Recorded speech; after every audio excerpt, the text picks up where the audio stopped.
We join John Gatto in his lecture entitled The Guerrilla Curriculum, already in progress.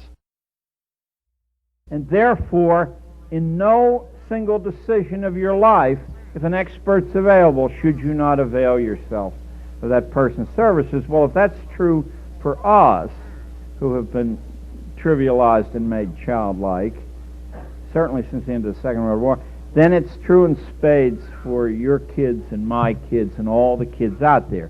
So I'm here to contradict that with a little bit of documentary evidence.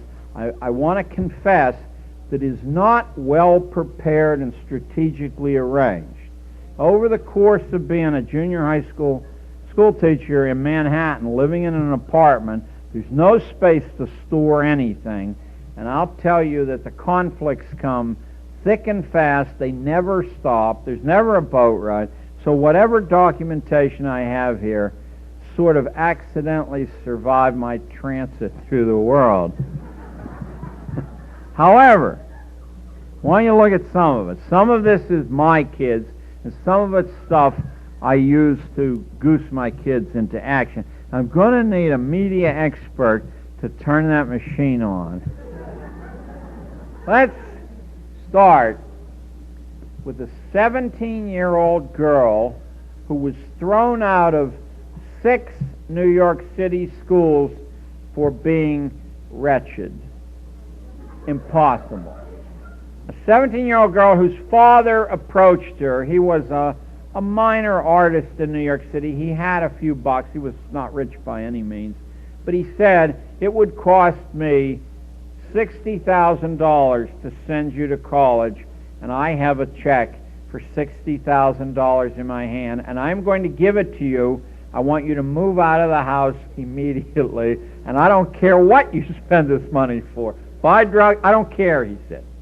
On the other hand, he said, I'm prepared to buy you a 26-foot boat. It's much more than 26 feet from me to that camera.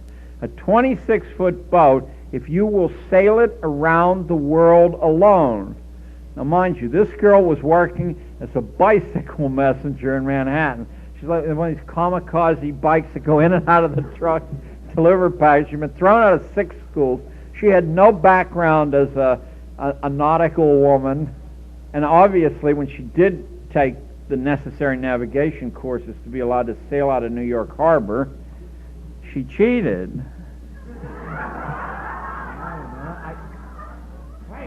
Maiden voyage, the first American woman to circumnavigate the globe alone. That's not ancient history. That's about 7 or 8 years ago. A bicycle messenger who cheated on her navigation test. How did she learn to navigate? There's some heavy-duty mathematics. Well, she tells it, and I have no reason not to believe this is true. The generator went out about 30 or 40 nautical miles from Bermuda, and a hurricane was coming up. I mean 20, 30, 40-foot waves. And she knew that if she missed Bermuda, there's nothing beyond it at all, and she would certainly be dead. There was no one on the boat. She couldn't call anybody by telephone. She said, I sat there with an electric torch and the navigation books, and I figured out how to get that thing into Bermuda Harbor. She had a cat on the boat, and 2 years later, she had sailed around the world alone, met a Danish kid doing the same thing. They got married. They live in Brooklyn Heights, New York. Sail over me if you drop over. Now, at the same time, same general time, the beginning of the 1980s. Oh, I got that right. At the beginning of the 1980s, a third-grade dropout named George Megan, he's a ratty-looking guy in the lower left-hand corner. He was the lowest-ranked sailor on a tramp steamer crossing to South America, but he had this dream that he would walk from Tierra del Fuego to Point Barrow, Alaska. He would walk from the South Pole to the North Pole as close as you can walk. He had no magnesium frame backpack. He had no freeze-dried food. He had no Adidas sneakers.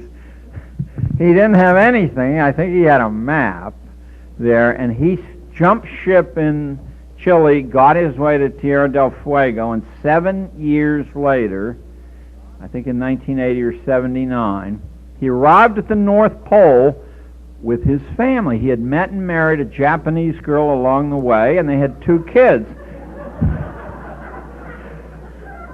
He had walked 20,000 miles. Now, I know a skeptic in this audience is saying, but it's not 20,000 miles. It's only 13,000. It's true. But when they crossed into Texas, he said, I've always wanted to see Washington, D.C., so they detoured 7,000 miles and saw the Capitol, like I'm sure many of you have done. Now, if you open the newspaper, this is the last class newspaper. I didn't use photocopy. This was originally printed on newsprint, and it came out, I would guess, 4 or 5 times a year, irregularly. But this is the last issue that I did before the school district got on my case. And I said to myself, even though I live in an apartment, I think I ought to preserve this, because one day when I'm telling people what kids are capable of doing, people are going to say, yeah, it's easy to talk. But it's not so easy. If you look on page 2, to ignore the fact that this 13-year-old girl you see booked an appointment for herself at the evening speak out at the New York Board of Education.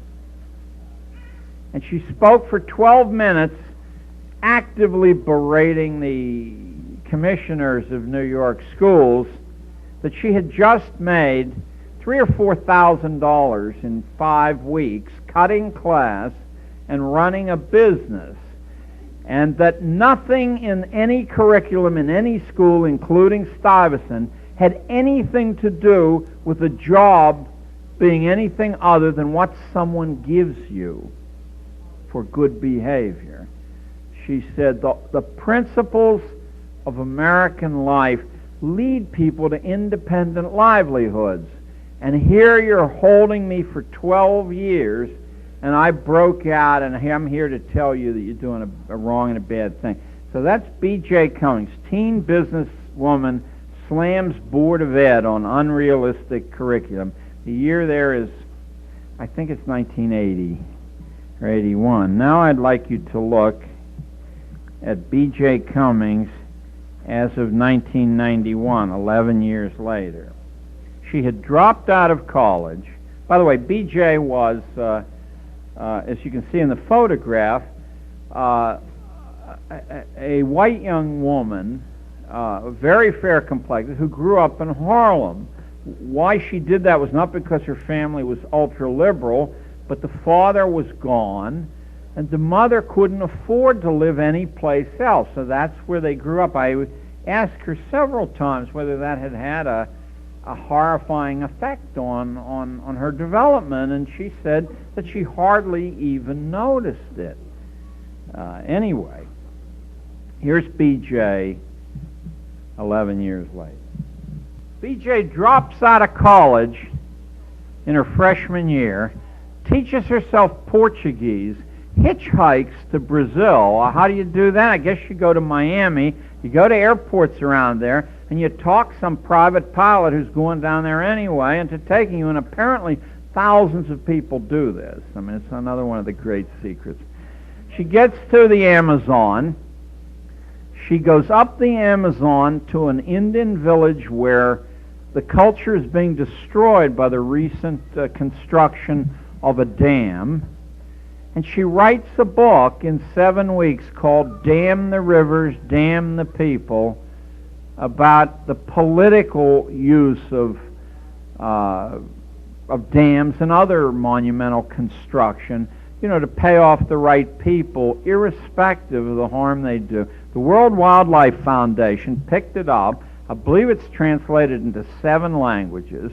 Out of the book, she gets a free PhD from, I think, UCLA Berkeley, but one of the colleges down there. She just got married about a year ago, and when she came to Carnegie Hall to speak, the year that I quit teaching, Pat Ferenga was one of the speakers.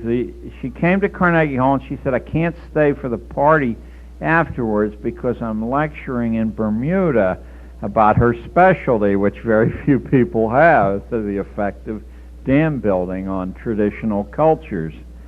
Hey, that was BJ. I'd like to show you some more of this because what we're working on is to what extent you can trust people that we call children, and I believe wrongly so. We've invented the culture of childhood, and we impose it.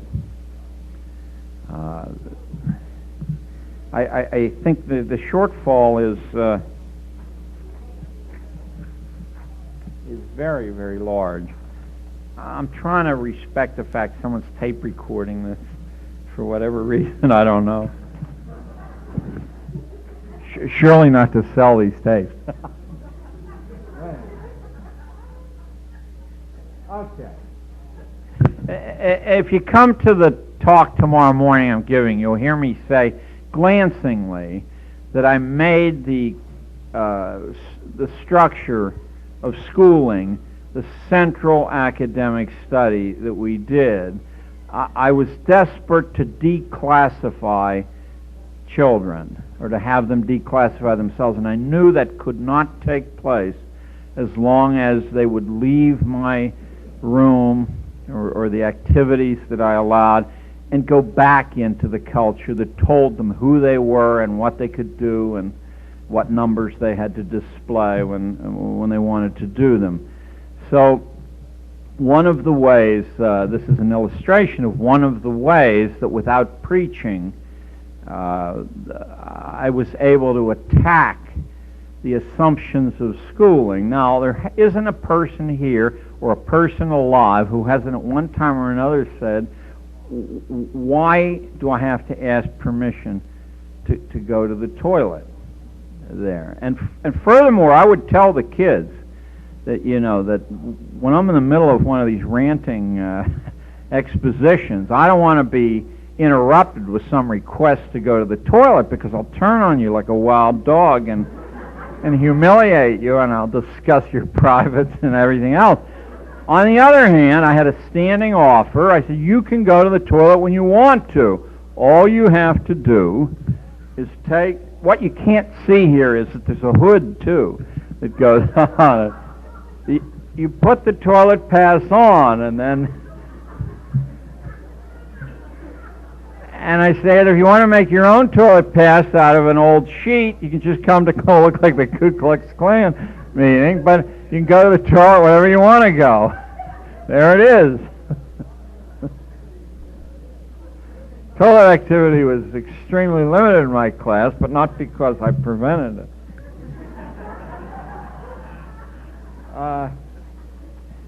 Wait, I'm desperate to put this back in the envelope it belongs to her, otherwise. All right. In a city like Boston, and I really almost hate to say this, because the truth is, in the simplest country town, there are innumerable valuable things for kids to participate in as citizens. I mean, not as kids. But my imagination's been tempered in cities, and Boston certainly qualifies as one of those. There are constantly public meetings in cities. Usually they're pro forma, that is, the decision's already been made, but citizens are invited to make a presentation of their point of view. That's an infinite number of opportunities for your kids, in fact, not as good little kids, but as people, to bring some information to the attention of important people, and furthermore to develop this cast iron personality where you're not afraid to speak in any setting, and you know how to organize information. So let me tell you this hesitation is not caused by Alzheimer's, it's caused by thinking about whoever's recording this. I wish I didn't have to do this. When I arrived in New York City from Pittsburgh, I saw immediately the differences between a city that was organized in large part by its people for its people to a city that was organized by elite groups who may have meant well by people but really didn't understand their needs. So that swimming, which is pathetically easy to do in Pittsburgh, far out of reach of any body of water that you'd want to be in, opportunities to do that were abundant, whereas in New York City, with the ocean lapping, nobody swims in New York City, and the public swimming pools had been reduced to 5. Fortunately, one of those 5 public swimming pools was very close to one of the schools I worked in, and I was constantly looking for some official way to get masses of kids out of the building. That's the hard thing. Once they're out of the building, whether they went swimming or not, I didn't care. But a lot of them did go swimming, in fact. So I said, well, I don't want to waste this time just having fun there. So I went up to Columbia and I got kids on the swimming team to come down and give lessons to those who wanted them. But in any case, an announcement was made about 10 years ago that all the public swimming pools were going to be closed because of a budgetary constraint, and anyway, nobody used them. That meant, by the way, and you would not be able to guess what political party I belong to for what I'm going to say here, but that nobody used them meant that no upper middle class white kids used them, because plenty of people use these swimming pools, but they didn't record on the instrumentation of the New York Times, which approved of the closures.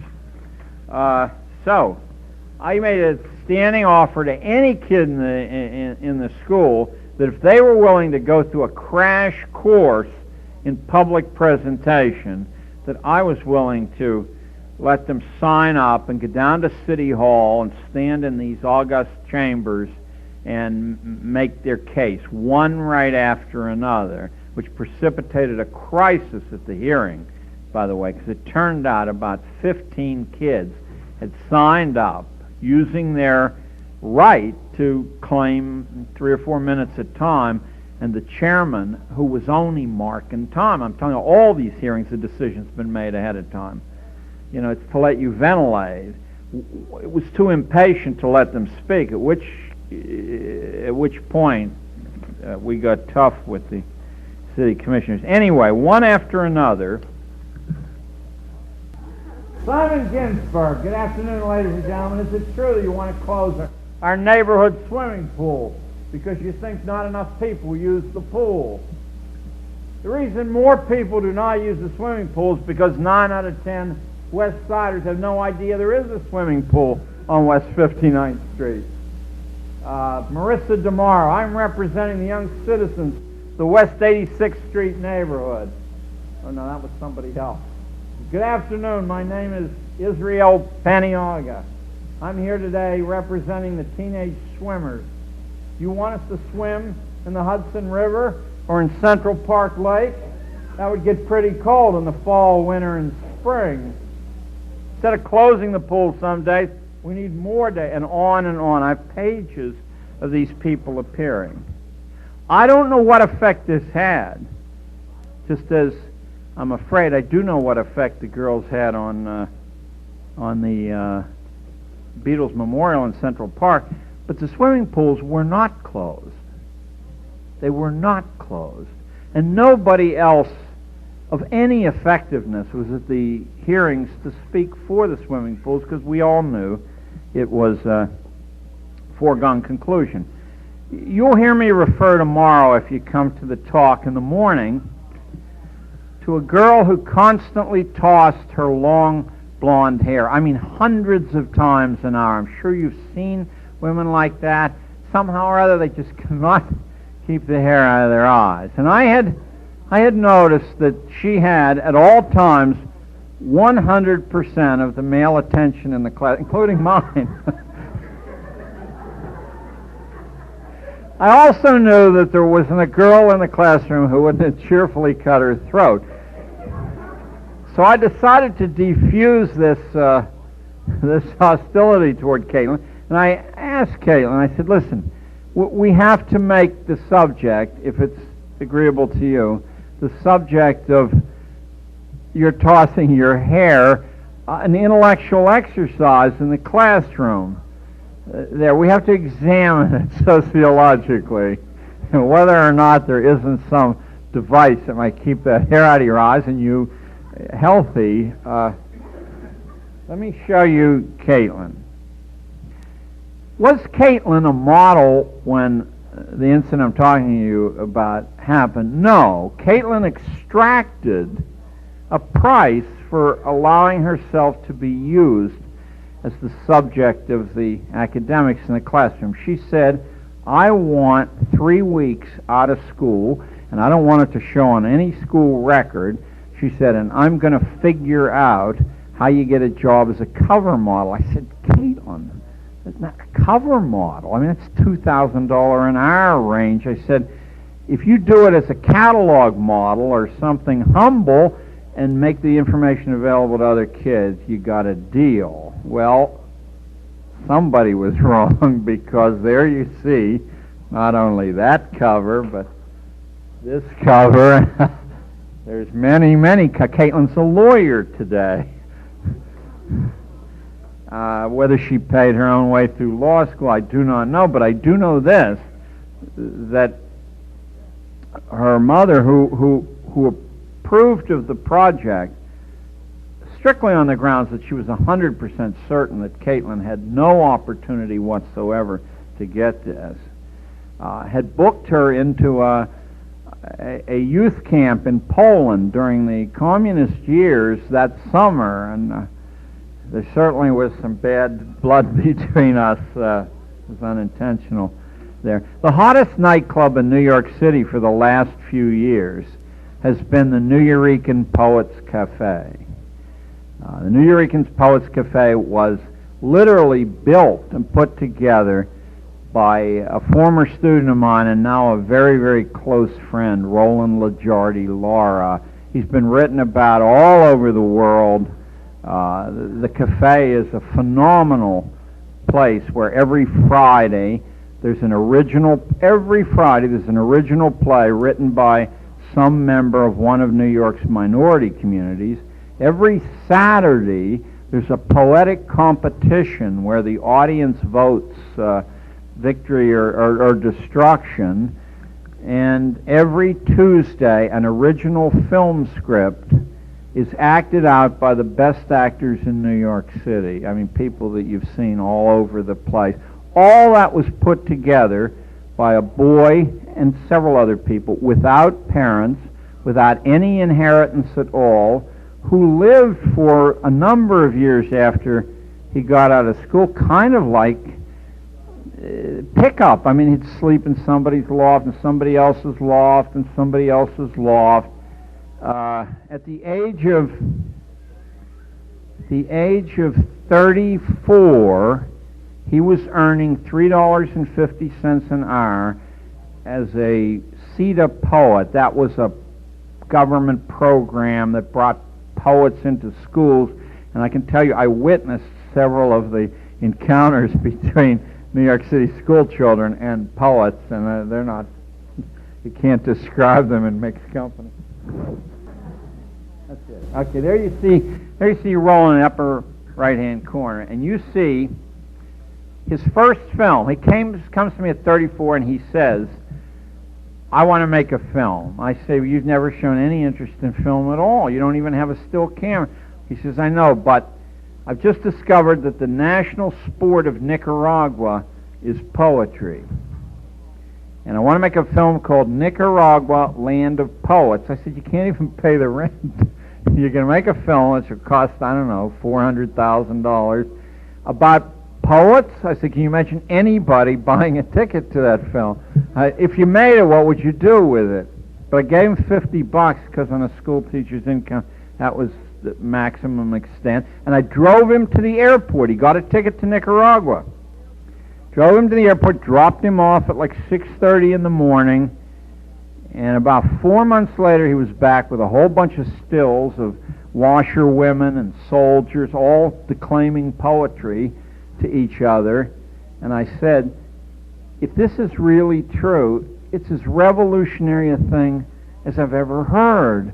I mean, Nicaragua isn't even a country that people can spell, let alone no one wants to go there. It has sharks in the freshwater lake. And these people are all poets.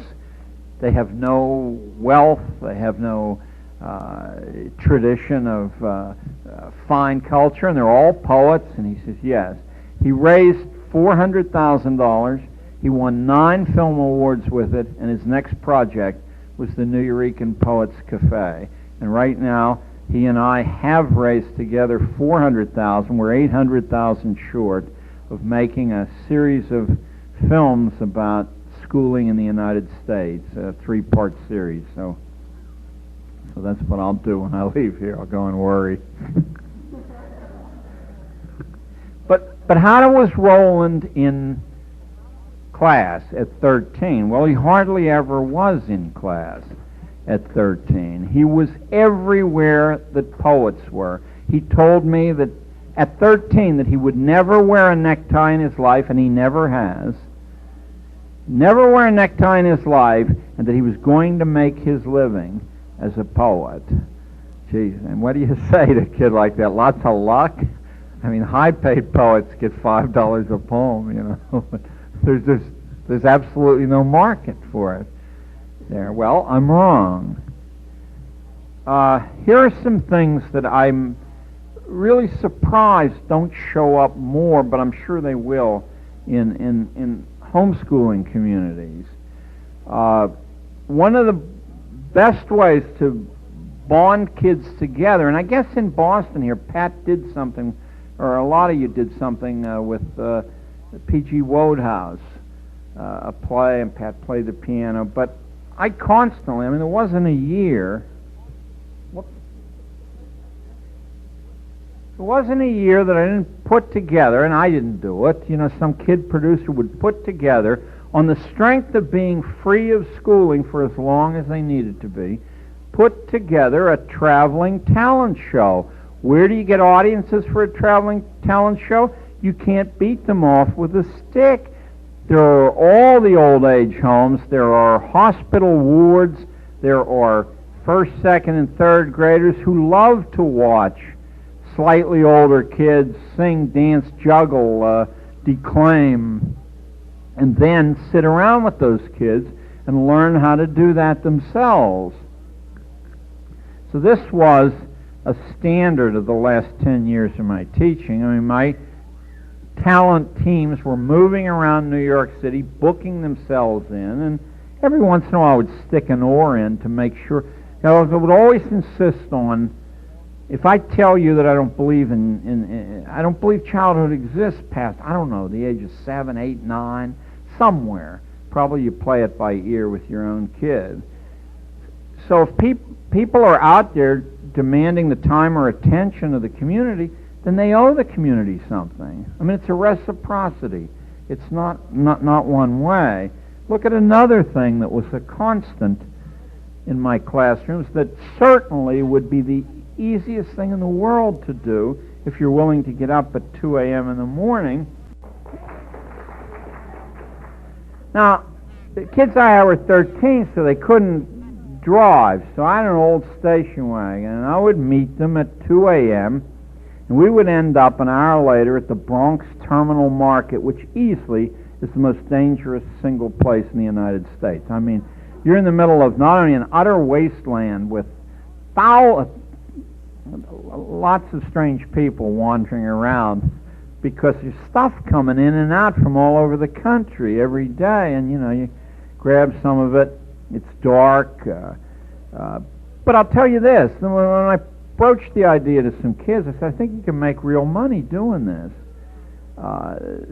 They said, no one will sell wholesale to kids. I said, why don't you just try somebody with money in your hand and see whether they care what age you are. I mean, a little baby could crawl up and hold on. He'd get the radishes, too. So I started it off in the simplest fashion by demonstrating that it could invigorate the life of a school. Now, the school was highly resistant, but I said, okay, we'll just use checkout time one day a week and just run it for like 25 minutes there. Well, the first time we ran it, there were 3 boys involved. Each made net $30 after paying me for my driving time. Each it made $30 a piece. I had put up the original stake to buy the stuff. But a lot of teachers were furious with me because they had left a little bit late, and there weren't any of these fresh fruits and vegetables left when they got there. The kids were able to sell them 20-30% cheaper than the market, but the difference is they were 1 day old, and the markets are all, the fresh stuff you buy is cold storage. It's 6, 7, 8, 9 weeks old. So here you're selling a superior product at less money cost and providing an excellent revenue for 3 young entrepreneurs. I said, I'm not going to get up at 2 a.m. all the time, but I'll bet you can find a building custodian who knows when the last tenant goes to sleep, who will be happy to run you up, and if you can do the turnaround in a couple hours there, which happened. One of these boys who originally started this is a manager of a restaurant now down in the South Street Seaport. And one of them, this is amazing. One of them is one of these billionaire vitamin hustlers who runs these hard sell ads on the radio, and there's some earnest interview with someone who says, right, I got rid of everything, my ugliness, my cancer, it all happened. Really, my kid said. Okay. Let me see if there are any here that are... I want to show you some of the range of things that are possible that seem to me very possible in the Boston area. This was an absolute winner. Yeah. Okay. Manhattan's broken into, 30 or 32 zip code zones. And to most of us, that's just a slight extra burden when you're addressing envelopes. But in fact, a huge part of the marketing business depends on knowing the human characteristics of the people in a zip code zone, and you can buy certain zip code zones, and you'll pay through the nose for ones in which people, for example, have made a purchase by mail in the last 30 days from a zip code zone. You pay a lot, but what you're getting is prime suckers who've already revealed what their weakness is. I thought about that for a long time. I was looking for ways to break the urban fear of moving by your own legs and feet. That you gotta wait for a bus or a subway in New York City there. And I was looking for some way to provide a rationale for actually what I wanted the kids to do was to walk all over Manhattan. It's 12 miles long. It's about 2 miles wide. It's not a very difficult thing to master Manhattan. When I came from Pittsburgh to Columbia University, I used to set aside a street like Broadway, and I would walk from like 180th Street on Broadway all the way down to the Staten Island Ferry on Saturday, and then I would shift over to something like 6th Avenue and pick it up at 59th Street and walk the length of it. I wanted to know every street of my city. When I'd go to the baseball game at Yankee Stadium, it was 9 miles away. That's not a very long walk. And by walking there, you pass through these changing neighborhoods. So I realized in a very, very short time that I knew considerably more about New York City than the people I knew who had grown up there and a life in it, because they would only travel on tracks or in vehicles, and the city is much constrained when you do that.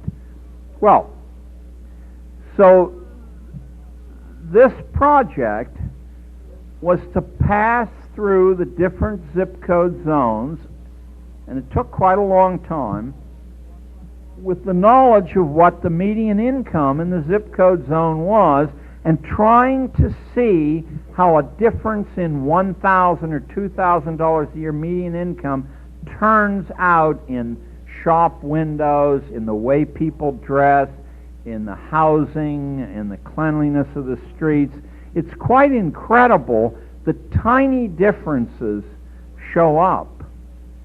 And if any of you know the famous American sociologist Jenks, Christopher Jenks, wrote a blockbuster book about schools in 1964 called Inequality, in which he maintained that the difference of $1,000 a year in income makes a radical difference in the culture of the family. And when I was disposed to throw that out right away, suddenly it dawned on me that just $1,000 a year would mean that the young lady could have 3 party dresses a year, and maybe the guy, the kid, the boy could go to a baseball game 4 or 5 times, that the family might be able to eat out once a month instead of never eating out, except at McDonald's they might be able to have a subscription to the local newspaper. It is a vast difference at a time. Jenks correlated it with scores on the SAT exams, and he said it is an absolute positive correlation. That you add $1,000 in income, he says you can count on, I forget what the chunk of points is, you can count on this. You can just bank that information. So I wanted the kids to experience that in person without preaching, but also I wanted them to be aware of one of the many vast ways to make a living that are utterly invisible to people who really aren't coached. If you know that the marketing industry exists in your early teens, or even before that, you know how you're manipulated. You know why that suddenly in September all the clothing is purple, or the left sleeve is 4 inches longer than the right sleeve. You can see the people making these decisions, hiring the Beatles or whoever their flacks are, to peddle this as if it were some natural expression of First Amendment rights, and to milk it for as much boodle as you can get, and then you do it again, and you can do it endlessly as long as people are unaware that they can be manipulated that way. The minute they're aware, it's much, much harder to manipulate them. Well, I have lots of other things here, but I'm going to stop right after I show you Victor. Right after I show you Victor. Victor, hello. That's Victor. Did they give you Victor's resume? It would knock your socks off. This is a 14-year-old kid who never ate off a tablecloth in his life, who was listed in the school records as a criminal, I mean just open and shut, had a list of police charges against him a mile long. This is a boy who was hired as a television producer at the age of 15 when he presented his resume of what he had done. Master of Ceremonies at Carnegie Hall. He had been an advisor to Senator Kerry in his presidential run for the Democratic nomination, the one that Clinton got. He was a personal friend of Deborah Winger. I mean, it just went on and on and on, because Victor never came to school.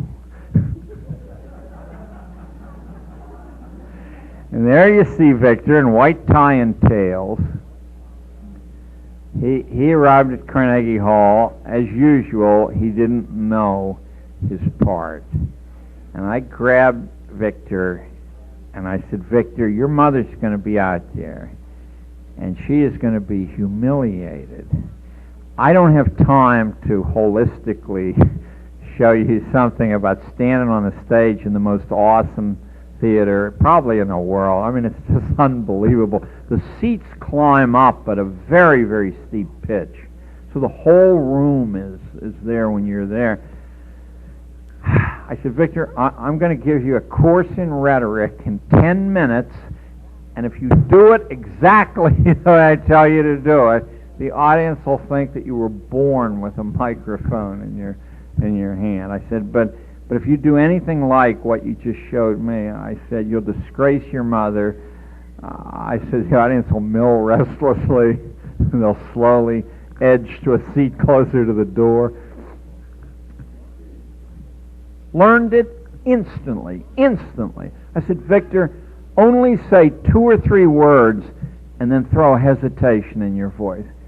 I said, there are ways to do that. I said, but forget, we don't have time. Just every 2 or 3 words, a little hesitation in your voice, like that. And sometimes when you complete a sentence, Victor, I said, let 2 or 3 beats go by before you start the next one. And just stuff like that, which I learned in 3rd grade in a Jesuit seminary in Latrobe, Pennsylvania, where I was beaten almost every day because I wouldn't eat the beets that they grew at the seminary. I wouldn't eat beets anyway, and even if you beat me. Would you take a look at the newspaper model that you have? None of it is dummied up. None of it is the result of foundation grants or collegiate expertise. All of those things are real. Almost all of them were generated by the kids. The 3 girls who were the best writers in the class rewrote all the stories so that it would have the same tone in each of them, because we had a secondary purpose. I said, if you can get yourself in 3 newspaper articles, it's not an accident that this paper is laid out a lot like the New York Times.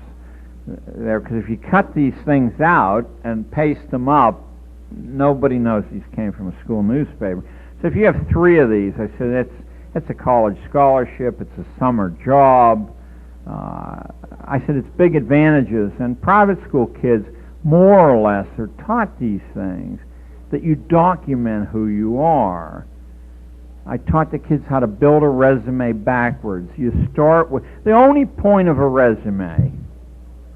I know that it causes great grief in many lives, and it caused it in mine. But a guy in the Princeton admissions office told me 20 years ago, he said, the only point of a resume is to show that you can handle responsibility.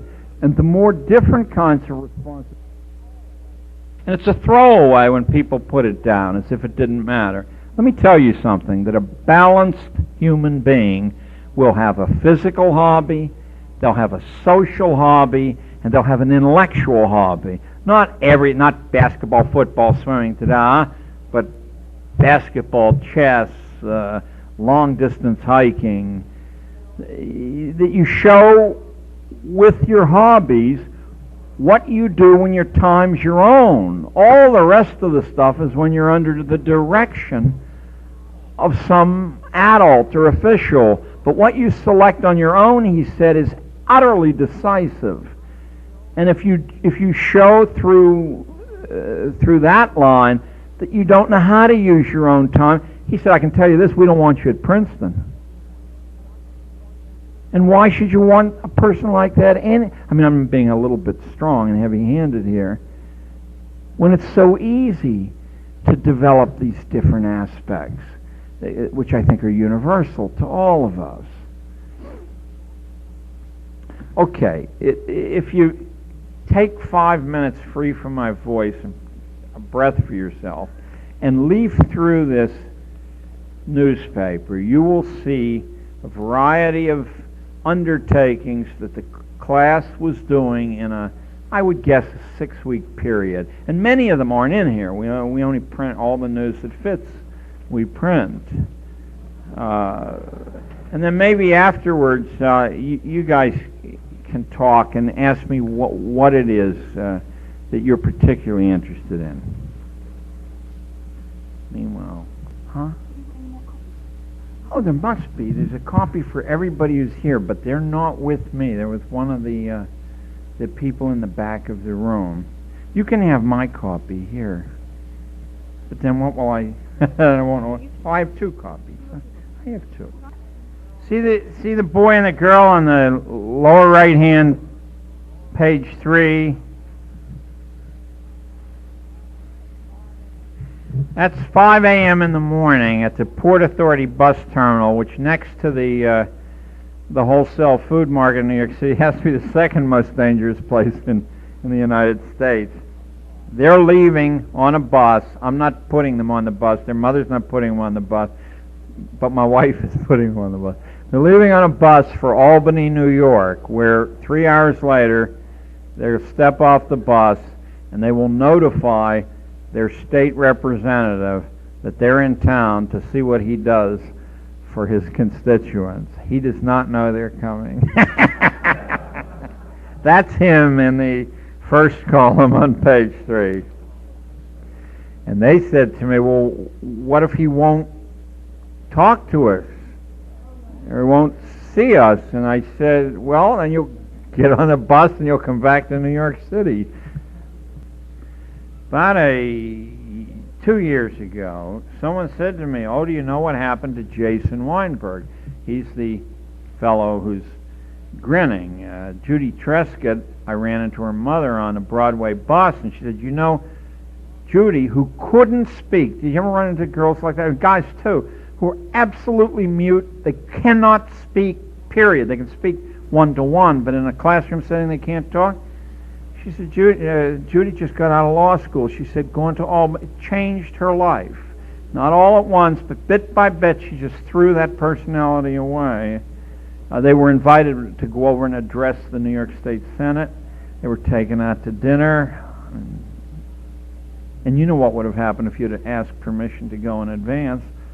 Permission denied. That's right. Okay. Oh, man, I've got to have this.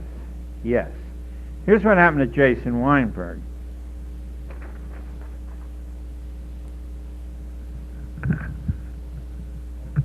That's some local New York, throwaway rag. But publicity whiz Jason Weinberg, flanked by one of his clients, Israeli supermodel, Mishaela, whatever.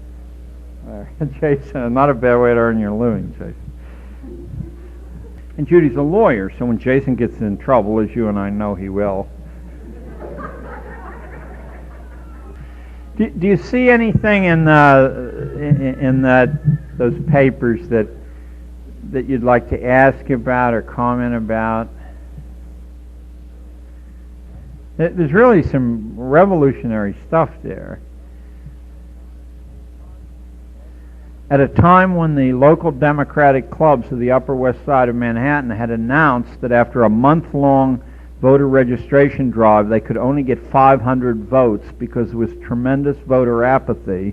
And my kids said, well, why is there voter apathy? I said, there isn't.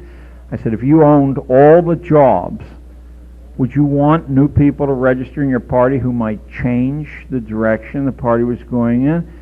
And they said, that can't be true. And I said, well, I'm going to declare a 2-day school holiday. Why don't you go out and register people yourself on the west side of Manhattan? And as you'll see on the first page of the newspaper, in 2 days, my kids registered 1,000 voters. But in the sign-ups on the street, run by the local political clubs, for a month, only 500 voters signed up. One kid said, a woman opened a window high up in a building and screamed. Are those voter registration forms? In New York City, they're huge and they're like orangish, so there's nothing else looks like them. She said, "I'm coming right down." And he said, one of the kids said the guy was talking on a payphone on the street. He threw the phone down and ran over and said, "Give me one of those." You might wonder why they're so desperate to get one. To get one right away, you have to travel to a single location in Manhattan that's extremely remote. It's, I think, on 10th Avenue and 26th Street. And then it's on the 10th floor of a building, and no employee in the building, as far as I could see, is under 75 or 80, so they're not really anxious to, I mean, it's the final payoff for a life badly lived, I guess. You should get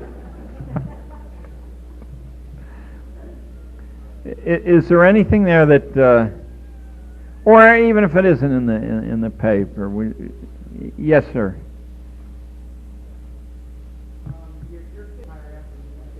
A lot of different ways is the answer.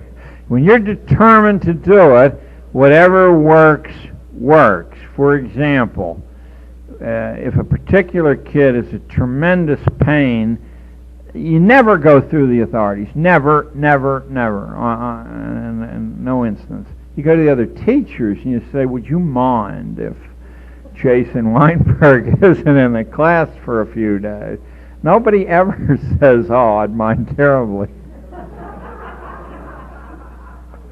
Now, occasionally, I mean, there are a lot of different ways. I'll show you some of them. Occasionally, if you say, "Would you mind if the class didn't show up for the next couple of days?" You very, very seldom. I mean, you say they're doing a project at Columbia University with the retired professors, which, by the way, is a live possibility for you.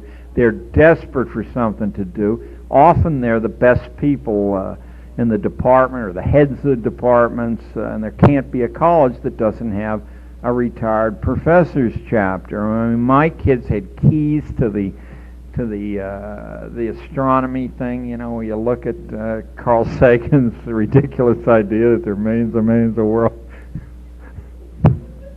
where people live or something lives. Another way to do it is to actually, if you think of the politics of schooling, nobody at all who's visible has any positive power to change the system. That includes the principal, the superintendent. They have negative power to put drag on things that would change the system, but positive power, a lot, it's almost all rhetoric. But notice that just as the government in ancient Sparta had no power at all, I mean, they put on these shows for the boobs, and if you knew who the ephors were, or if you read Hobbes' Leviathan, you could figure out where the ephors were. I tried to figure out who, in fact, was calling the shots in the schools, if they wanted to. And I was able to establish layers and layers. Gee, I should have brought, I had a pack of file cards with, one of them would be the politics of schooling, to be a list of about 14 power bases. But I can remember enough of them. The local business community is much, much more important than your superintendent.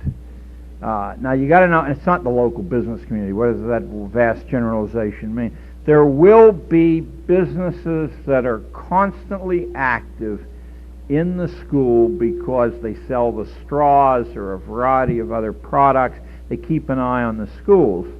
Those people are extremely vulnerable to an interesting project to do. And once they say, "Yeah, would like to do that," or "would like to take in your kids as an apprentice one day a week," I guarantee you there's not a principal or superintendent in the United States would dare to even think about saying no.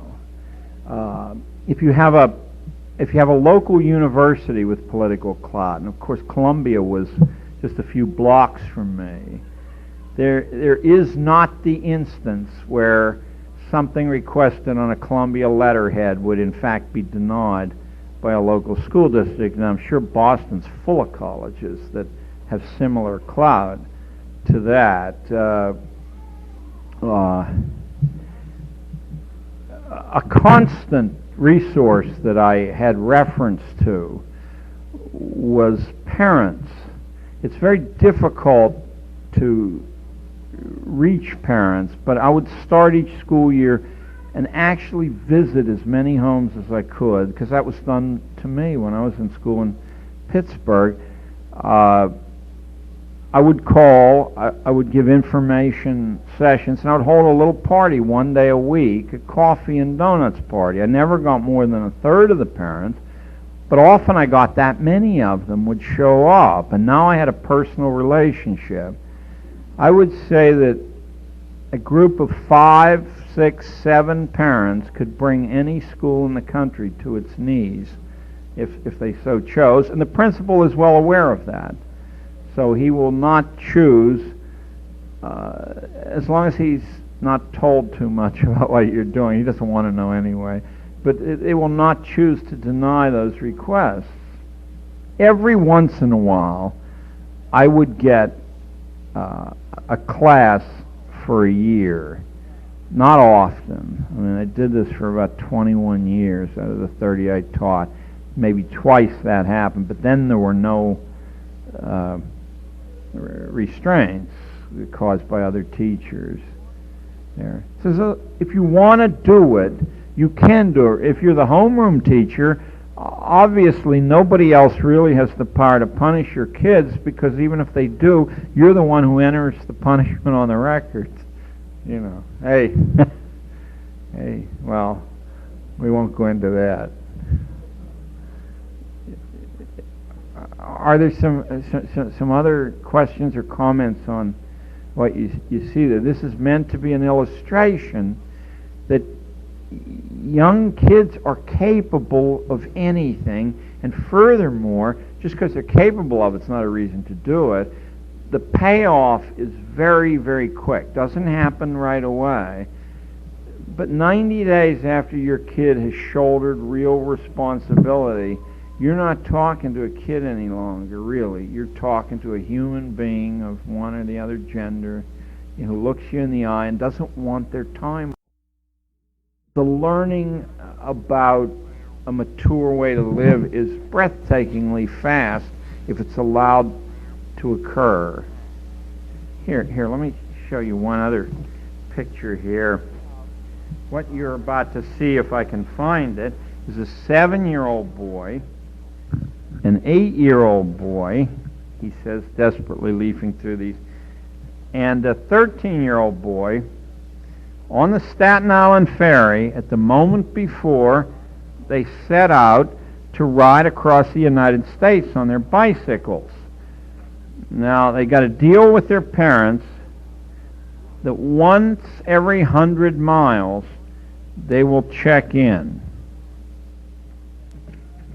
And that happens all the time. I mean, outside of our awareness, and maybe many of the people are in the room right in front of me, outside of our awareness, there are thousands of people who grow up in the United States a different way. And there's abundant evidence, if you go to the primary sources of American history, that a great many of the people who later had power in the society grew up a different way. Yes? It's a reciprocity. It happens both ways. I see something in the paper, the kid sees something in the paper, or the kid has some compelling need to move in a certain direction that's been muted in all the venues that the kid travels in. But if you listen, they'll all tell you.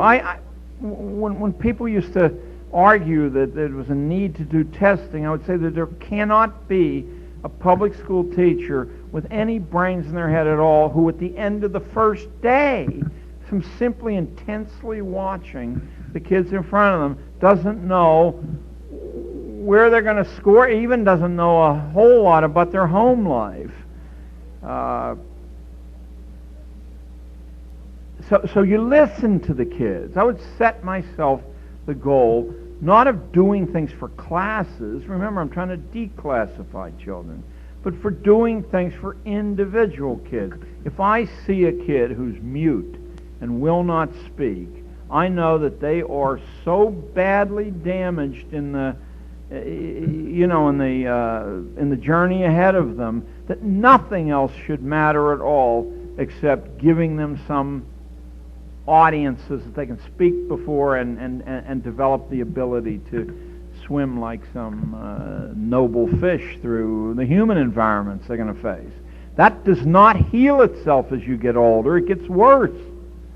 I mean, there are exceptions to that, but not many of them. And certainly by 13, there can't be many classes where other than 5 or 6 kids don't dominate the oral environment. I would get kids like that aside. I had one who's a lawyer now too, Larry Engelstein. I took him aside. I said, Larry, if you ever raise your hand in this class again or say anything, I said, I'm just going to destroy your grade, which for Larry meant getting a 96 instead of a 99 or something. I said, you already have mastered that trick, and for you to endlessly practice on people who are already your subjects is a waste of your time, and you're preempting time that belongs to people who need a safe environment to speak in. I saw Larry Engelstein 3 or 4 years ago, and he said, that one encounter, and I said, I'll trade you. Go out and find tough audiences, Larry. And they're not hard to find, and then hone your skills. He said it changed his life, being able to see himself with his little trick, doing the trick over. We're all that way, what works for us. At the end of a school year, I would often take whatever I had done that worked, just throw it away. I didn't want to think about it again. I wanted to always start from scratch and see people not as representatives of types, but as what they are, like their fingerprint, utterly unique. They each require a private and personal curriculum. There are certainly group things that are valuable to everybody. Yes, ma'am. Absolutely. That's brilliant. What this lady said is these are spectacular stories.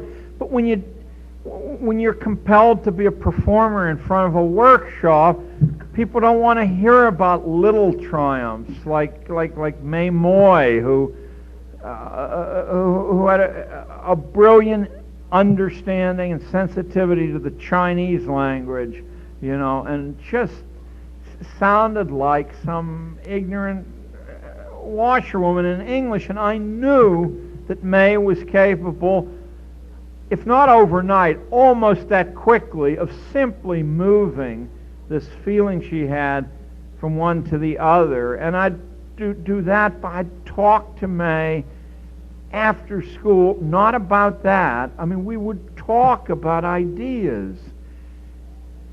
And one day, May, and I don't know if this is a universal Chinese characteristic, but certainly in some of the Chinese immigrants in New York City, there's a kind of a really aggressive disdain. And May threw a poem down on my desk and went to her seat, and I looked at it, and I mean, tears would come to your eyes. This 13-year-old girl who wasn't even in her own culture, and it was magnificently subtle and powerful. I knew immediately that I better not open my mouth about language in front of this girl, because she would put me in my place.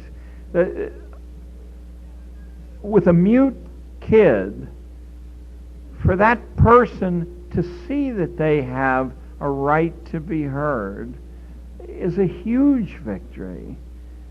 Just with that, with somebody who is always whining, to realize that it doesn't hurt very much to get punched, even if someone beats you bloody. It doesn't hurt very, it really doesn't. What hurts is to constantly slink around. So, and I'll talk about this tomorrow, and in fact I picked that out as an incident, because the school environment in most places is brutal, regardless of what you see as parents. So that's a good school, they're okay.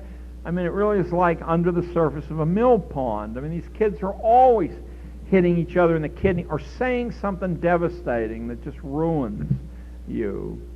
I mean, I would have to speak from a male point of view. But this whole idea that in holistic whole word exercises, that you just take risks with language, not in front of that 7-year-old girl over there who you would, just paralyze, your tongue swells up in your mouth. You're not going to take any risks. You're going to play it safe.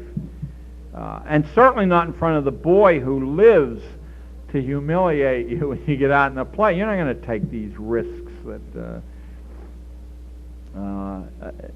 I know I'm a little bit off the subject here, but it's one of the great anomalies is that this great reading war that's taking place is just miscast inside a safe home environment where there's some love and you can take risks. It works like a charm. I mean, it's hard to stop somebody from learning how to read. But you put people in a formal, staged setting and pretend that it's the same. It's like pretending that a school teacher is a mother or father. It's bunk. So there, he said. Yes, ma'am. Could you speak a little louder? And that's one of the tricks I would always use. I'd say you can say anything you want in the class, but you've got to say it loud enough for everybody to hear. No, I don't want to. I mean, the answer is yes, but this whole self-esteem stuff is. You don't deserve self-esteem until you have some sense of who you are and what your power is. And everybody has power, and everybody's somebody. But if you lay on, one of the most damaging things is to lay on praise that isn't earned. Obviously, if it's your own kid, there is love and respect there that's mutual. But let the kids, kids will constantly bring you drawings, and I know what happens in home schools as well as public schools, drawings that they've copied from comic books. And they're not bad as imitations there, but at some point you have to point out that imitating someone else's art is not where it's at. It may be a stage on the way. I don't mean to put the kid down. When they do that, I'd say, look, what you've done. That looks pretty much like Spider-Man and so on, but look, you've got the Spider-Man model in front of you, and you don't see that all the panels aren't the same size, that when they want to indicate speed, there might be 3 long, narrow, vertical panels in a row, and when they want to stop the action of the reader's mind, they use the whole page, or sometimes the guy's hand or his foot will go out of the barrier. I said, none of that's in there, and you were looking at it when you copied. But you were so frightened about violating the frame, so go back and look at it harder and make it a better copy, and then start thinking of your own ideas. There wasn't a year when my kids didn't besiege Marvel Comics in D.C. I think D.C.'s out of business, but I don't know that. And the editor of Marvel Comics lived in my building, and I was not loath to rat on that fact, but I taught kids discrete approaches. I see, remember millions of kids, sell the family home and migrate to New York so they can go to Marvel Comics. The last thing you want to see if you're in the comic business is a kid. What could they possibly do except damage? I said, but you got to find a way to offer a quid pro quo. You must not ever ask for something unless you're really in duress, unless you have something to give in return. And kids will often say, but I don't have anything to give in return. And that's foolish. Simply close attention, and their feedback is priceless stuff that market research firms charge through the nose for. There's a natural payoff in a kid who's intelligent and interested and passionate and respectful of what they're asking for. There's a natural payoff. The most unexpected thing about placing, there wouldn't be a year when every one of my kids wouldn't have either a long apprenticeship or a number of short apprenticeships. I thought that these would be extremely difficult to get, and by the third or fourth year, there were way more people calling and saying, can you send more of these kids, than I had kids to distribute. It wasn't because I had awakened the milk of human kindness in their breast. It's because your kids have a currency to trade for what they're given. Just their attention and their intelligent questions. Haven't you had, as parents, the experience that I had regularly as a teacher, that the kid will see an aspect of something you know that you have not seen, and it'll deepen or broaden your own understanding? Look at what we've done to our so-called adult communities by bleeding all the children out of them during the workday and bleeding all the old people out of them. You only need to read Benjamin Franklin's autobiography to understand the vitality that crackled through colonial America when everybody virtually was a person mixing together. I don't know if that was an answer to the question. Yes, ma'am. Yeah, right. Okay, I am too. There's a whole variety of answers to that, but I'll give you a few definite ones. I heard you say you wanted your kid to take college courses. Did I hear that correctly?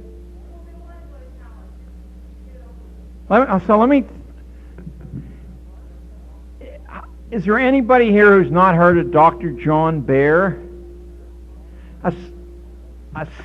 This would be worth the price of the whole conference, just by itself. And call him. I'll give you the town he lives in. Benicia, I think it's California. It's on the San Francisco Bay.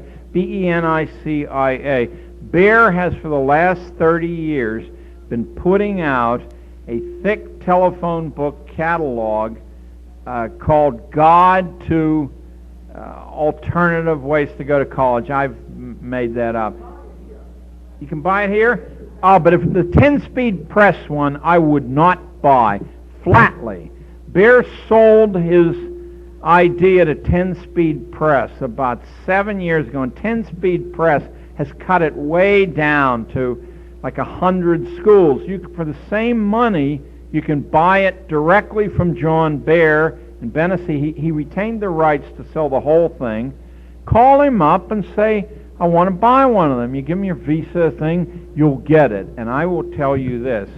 My daughter, who graduated from MIT and was making a lot of money for IBM, and said, this is tremendously dull, but it'll get better, right? I said, no, you'll make a lot more money, it'll get duller. And she said that she wanted to try school teaching for a couple of years, and I said, you've got about 20 to 36 of these insane pedagogical credits to take. I said, however, you can take them by mail, by correspondence from hundreds of schools in the United States. And so instead of paying Bank Street College $350 a credit and going for 2 years, which she wouldn't have done, she paid Penn State $75 a credit and got all, whatever it was, 30 or whatever it was, in 6 months. And told me that she had learned more from doing it that way than she had learned from any course she ever took at MIT. So she got her teaching license instantly, much, much cheaper. And furthermore, I didn't have a 10-year-old kid who go. I had a 13-year-old boy who started while he was in junior high school. And when his friends were, and by the way, he was a C student, when his friends were freshmen or sophomores in high school, he already had his degree from Fordham, which, you know, if you're into Jesuit schools, isn't a bad place.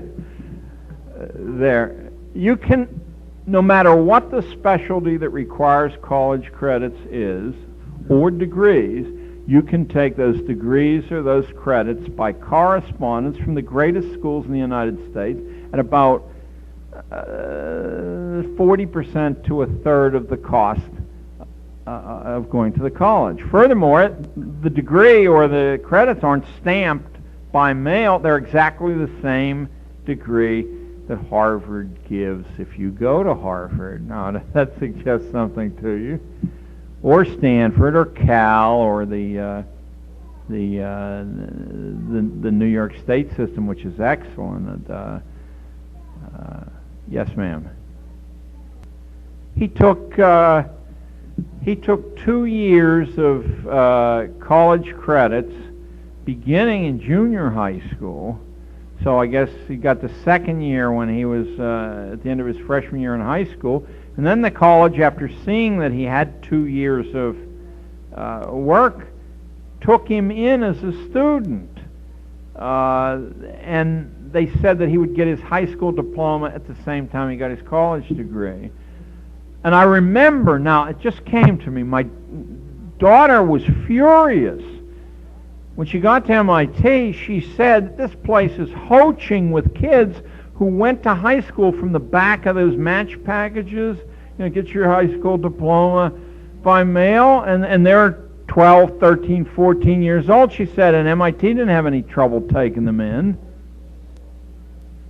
But get Baer's book, get the real Baer's book from Baer himself. It's only legal for him to sell the real one by mail order. I don't know his address, but I do know that his name's in the phone book, and it's Benicia, and you can call him up, and you'll have it. Give him an extra $3. He'll send it priority mail, and you'll have it. And then sky's the limit. You want a couple of PhDs? You want a law degree? B-E-A-R, Dr. John Baer. Say that one more time.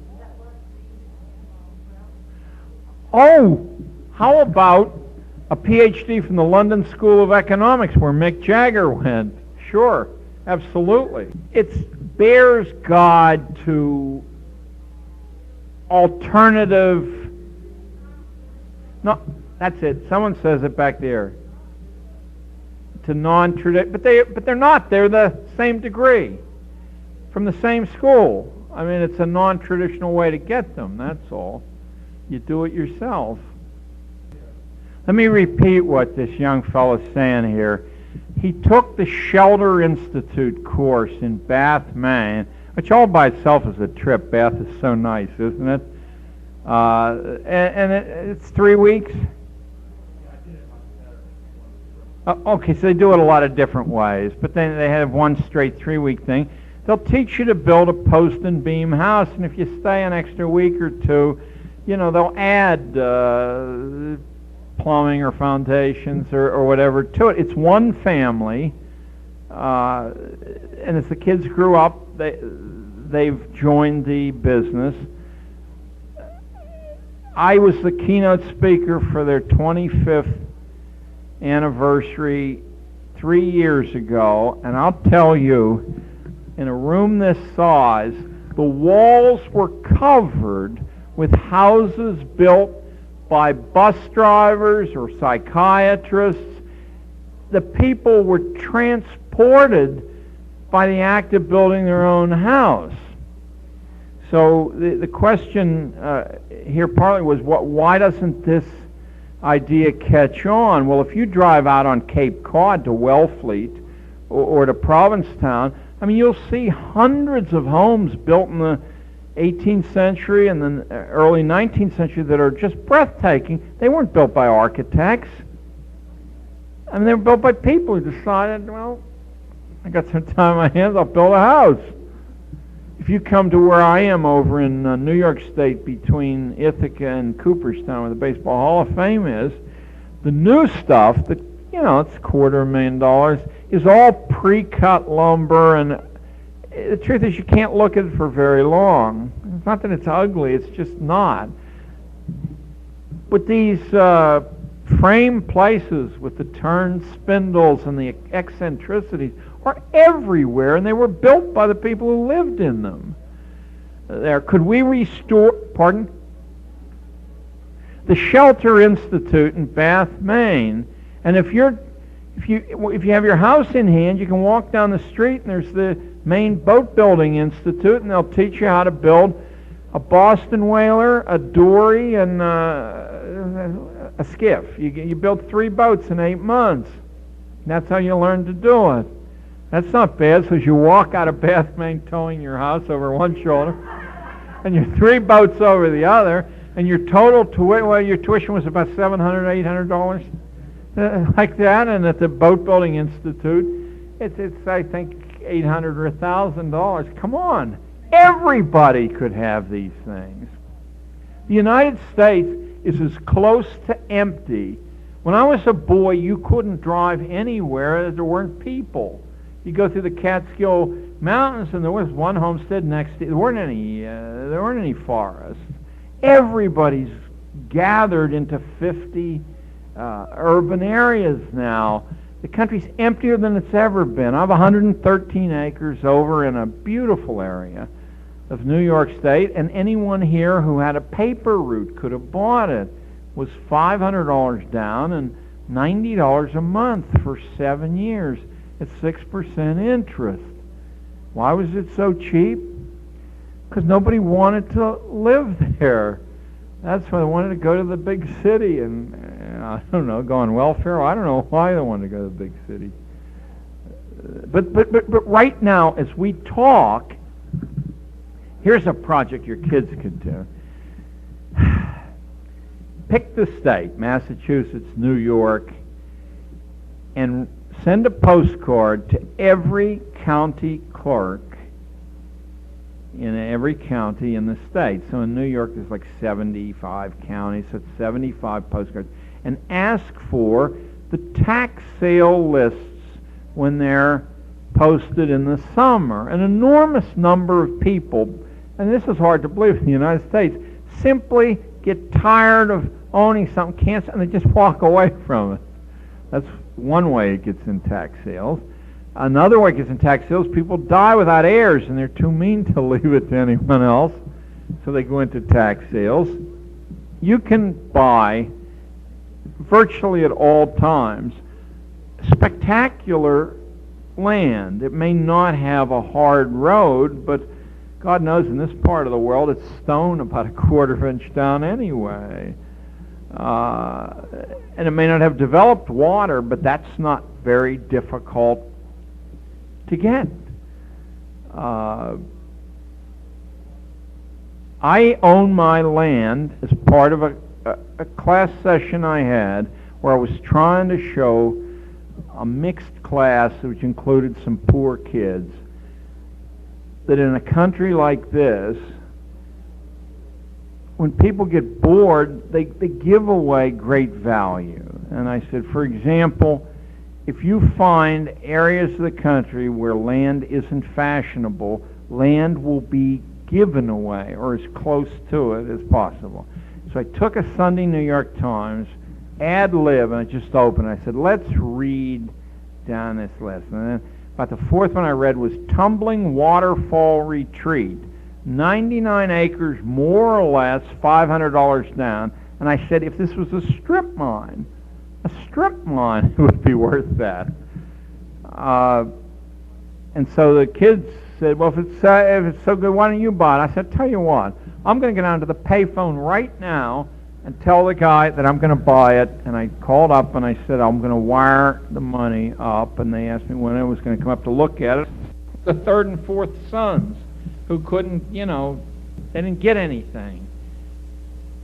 And of course they did horrible things to the Indians. But certainly it's the most potent nation on earth, not because of the CIA, but because common people were allowed to do very, very uncommon things. The boot was off their neck, and they understood that they could feed themselves and clothe themselves and teach themselves to read. This was far and away the most literate nation the world had ever seen. And when Alexis de Tocqueville came here in 1835, he didn't like a lot of what he saw, but he said there never again can be a theory that says people distribute themselves over a bell curve, because the country has contradicted it by the behavior of these common people. I mean, even today, there's no competition against the United States in the world.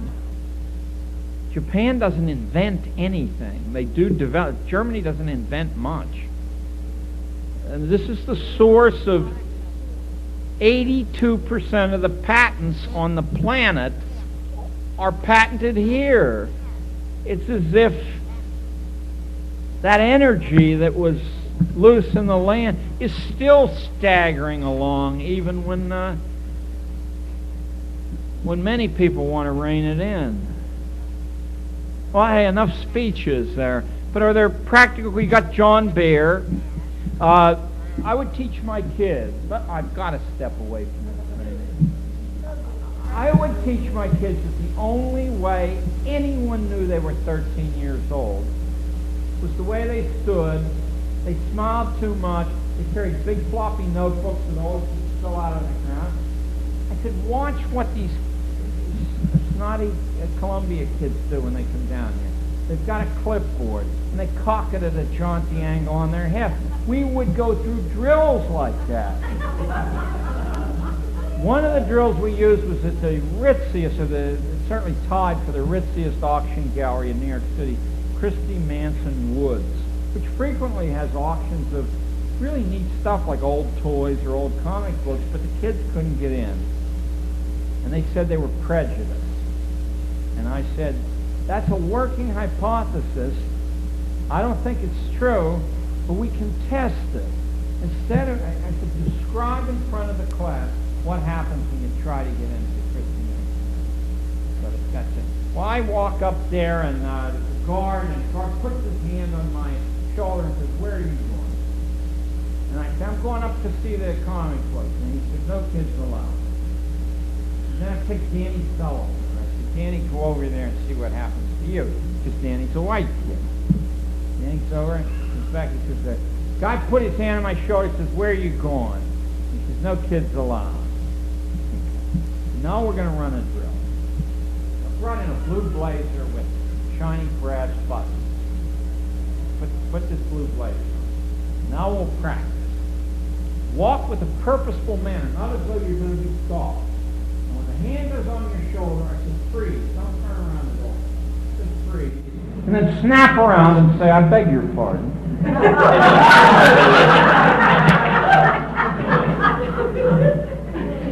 They didn't come back for the rest of the day, that team.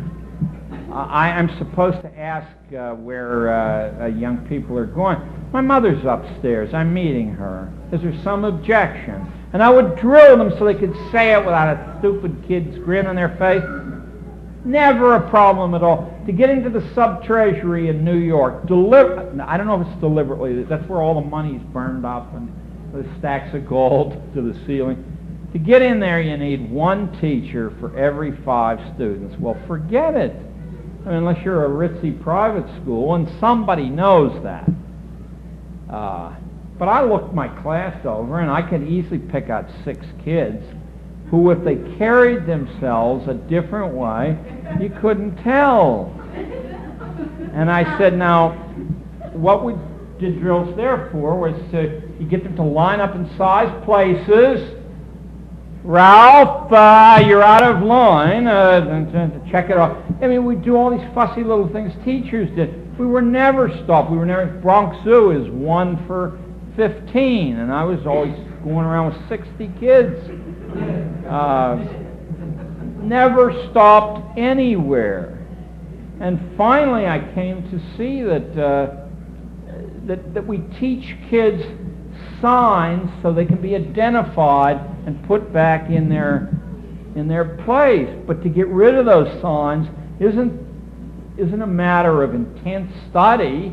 It's really a matter of saying, I mean, let's show these bastards. That's what it's a matter. I mean, it's a matter of 10 minutes or half an hour. It's a matter of strategy. And you're people again and not children. You have access to anything. I had 2 shy girls ride with a long-distance truck driver down to North Carolina I dropped them off in the swamps of Secaucus, New Jersey at 4 a.m. in the morning. There was a dense fog. I was scared. I have a picture of them. I think it's in the newspaper. Just check. My newspaper is here. No.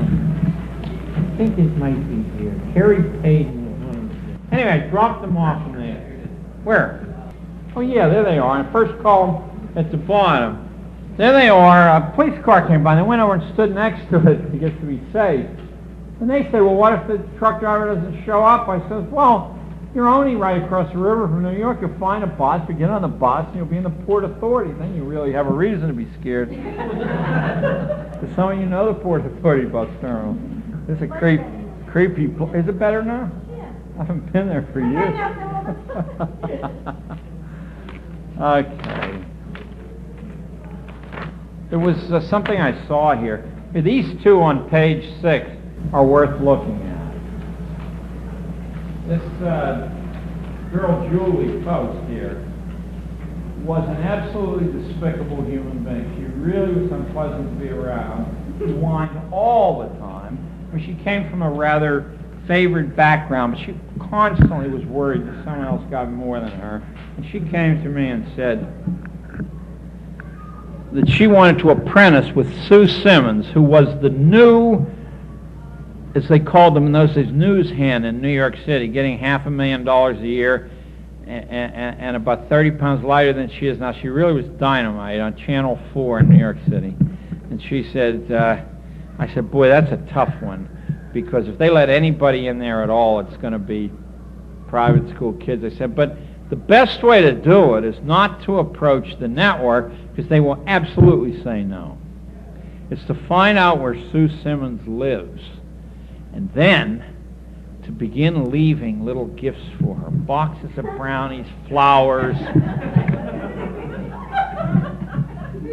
and be relentless. Never not have something there every week, and then we'll soften her up and leave little pathetic notes saying that you want to do a slide sound show of the operation of the NBC newsroom, and you want to put it out on the circuit so that every school in Community School District 3, that's the Upper West Side, will have a copy to refer to, The Life of a News Hand, or whatever like this. And one day, just like the Yoko Ono story, I got a call, and a voice that was as hard as diamonds said to me, "Is this Mr. Gatto?"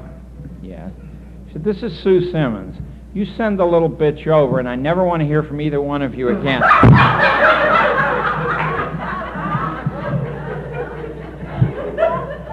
Mind you, I told Julie, I said, this is a rotten, wretched thing to do to fellow human beings. It's as bad as building a Beatles memorial in Central Park. Instead of grass, you get to walk on the bronze letters of Beatle lyrics. Look. Did your students work out with her? Did they get along? Oh, did it change Julie? The big catch in my class was Danny Sullivan, who's in this newspaper. He was apprenticed to Lieutenant Governor Cuomo. Danny was a big, shaggy Irish kid. He was, and of course, he wouldn't give the time of day to somebody like Julie Post. About 3 years later, I ran into them on the street. Julie had utterly changed, not whining at all. She had caught Danny Sullivan, who was in college somewhere. I can't remember the college there. I could tell they were definitely an item, for the long haul there, and I didn't have to ask. Understanding that you have power, that you're acceptable, is magic for kids. You don't really have to do much after that. They do it for themselves. Look at Robert Hooper. Same page. Robert Hooper was easily the most talented actor I ever saw. He ran the talent show that traveled around, and he applied to Performing Arts High School and was turned down on the basis of a 4-minute interview and really turned down because he had excessive absences in junior high school. I mean, what kind of nonsense is this? I mean, Robert was multi-talented at everything. He was in tears when he came to me, and he was a pretty tough kid. I said, you don't have to accept the school's decision. Their vulnerability lies in the fact that they dictate your future on the basis of 240 seconds when thousands of kids are lined up. From their point of view, procedurally, that's all they can manage, but they don't have a leg to stand on if you challenge their decision on the basis of that. I said, but don't write a letter to them because they'll throw it in the wastebasket. I said, go out and get a petition with thousands of names on, not challenging that you didn't get in, challenging that the decision is made on the basis of a 4-minute or a 2-minute interview. Oh, thank you. And the first person, or one of the first persons to sign his petition was Tim Curry, who was Amadeus in the Broadway show. How did he get that? Well, because the West Side. Any of you from New York know the West Side? And the West Side is, that's the bedroom for publishing and television and the theater and everything. And for me, it's my bedroom. So anyway, he got this petition. And when the challenge, which is totally effective legally and is designed to catch the attention of the media, right? When the challenge was posed, not as a challenge, but as a possibility, immediately Performing Arts said they were willing to reschedule an audition. I said, Robert, you don't even have to show up.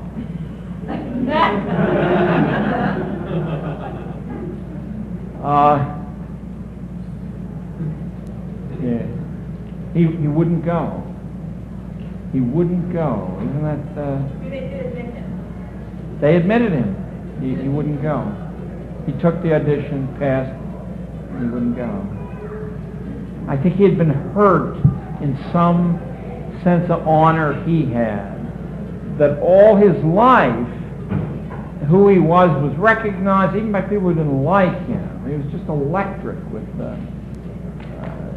he wasn't an Eddie Murphy type, but the way Murphy is, if you see a very bad film called Men in Black, there's a nice guy who's an Eddie Murphy imitator there, and I was trying to figure out what he lacked, because he's handsome and he's sort of funny, and anybody would like to hang out with him, but he lacked that dangerous vitality that Murphy has, like the mind is always looking around. Oh, by the way, one of my kids was an apprentice to Eddie Murphy, and how did he get to be an apprentice? I didn't set you up, I just remembered it. It was Shoemaker. If you get the one sheets out, and up in the upper right-hand corner, Shoemaker's Lonely Battle. This boy, who was definitely a tough customer, he was not detained by any school teacher who ever lived. But I spoke outside of the class setting. Almost everybody's a human being. And I said, you know what really bothers me? It's not that you're such a pain in the ass. It's that you're wasting all this time. I'll grant you that this is not worthwhile for you, but what would be worthwhile? And he then admitted that he'd going to amateur night at the comedy club, but he thought he'd gone as far as he could go on his own without having a coach. And I said, well, who would you want as a coach? He said, Eddie Murphy. I said, forget it. On the other hand, I said, the only way it's to be possible, and it's got to be 100 to 1,000 to 1 short, is to find out.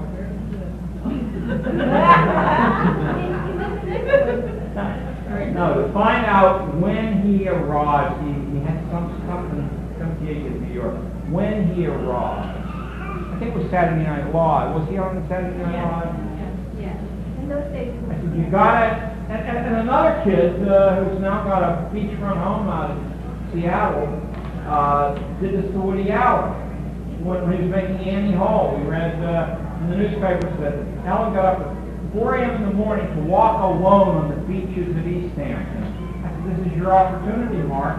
You got to get out to East Hampton, which is about 140 miles from New York City. You got to get up at 3 in the morning, and as Alan comes down the beach, he'll see a little figure walking toward him. It'll be you. No one else will be out there. You, the wife, and Woody Allen. And he ended up hired to do speech balloons. Woody Allen used to have a national comic strip. He ended up hired to do, I mean, he was cheated blind. He's got $25 a speech balloon for fortune. Anyway, his name's Mark Bilgrave. Don't tell him. He was a great sense of privacy. All these stories pouring out are meant to show you how easy it is to do, but it's not easy to overcome your own training. I have the same training. It happens bit by bit, incrementally. You've got to get the help of your kids. They'll show you a little bit how to do this. They'll be frightened too, because even though they don't go to schools, they know people who go to schools. They know what it's supposed to be like, what you're supposed to behave like 10 or 12 or 14. So, I guess they kept you over